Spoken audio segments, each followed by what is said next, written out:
নোয়াখালীতে বন্যা পরিস্থিতির উন্নতি হয়েছে, কমতে শুরু করেছে পানি, তবে বাড়ছে পানিবাহিত রোগ। সবশেষ খবর জানাতে জেলার খলিফার হাট এলাকায় আছেন রিপোর্টার সাইফুল্লাহ কামরুল। সরাসরি যাচ্ছি তার কাছে।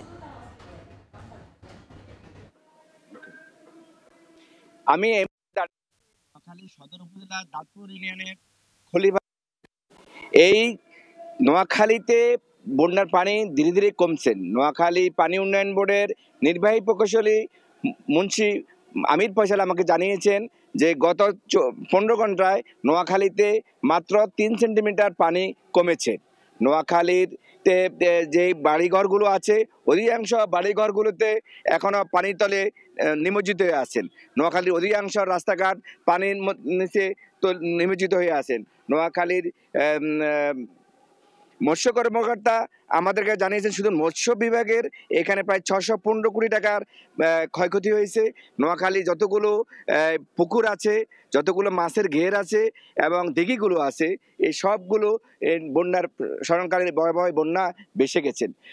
নোয়াখালীর স্থানীয় সরকার প্রকৌশলী অধিদপ্তরের নির্বাহী প্রকৌশলী আজহারুল ইসলাম আমাদেরকে জানিয়েছেন নোয়াখালীতে স্থানীয় সরকার প্রকৌশলী বিভাগের প্রায় 2500 কিলোমিটার রাস্তা আজ পানির নিচে তলিয়ে আছেন এবং অধিকাংশ রাস্তা সম্পূর্ণ বিনষ্ট হয়ে গেছেন। সড়ক বিভাগের যিনি নির্বাহী প্রকৌশলী তিনি সৌম্য তালুকদার, তিনি জানিয়েছেন শুধু সড়ক বিভাগে নোয়াখালীতে 123 কিলোমিটার রাস্তা পানিতে নষ্ট হয়েছেন। এখনো নোয়াখালী লক্ষ্মীপুরের বেগমগঞ্জ অংশে রাস্তা নষ্ট হয়ে গেছে। পানি নিচে থাকার কারণে নোয়াখালী লক্ষ্মীপুরের সড়ক যোগাযোগ ব্যাহত হয়ে রয়েছে। ইতিমধ্যে ডায়রিয়ার প্রকোপ ব্যাপক হারে দেখা দিয়েছেন। গত 24 ঘন্টা নোয়াখালী জেনারেল হাসপাতালে 134 জন নতুন ডায়রিয়া রোগে আক্রান্ত হয়ে ভর্তি হয়েছেন এবং সাপের কাপড়ে প্রায় 25 জন রোগী ভর্তি হয়েছেন। নোয়াখালীতে যে হারে ডায়রিয়া এবং পানিবাহী রোগ বৃদ্ধি পেয়েছে, ইতিমধ্যে এখানের ওষুধ এবং অন্যান্য বিষয়ের অনেক সমস্যা দেখা দিয়েছে।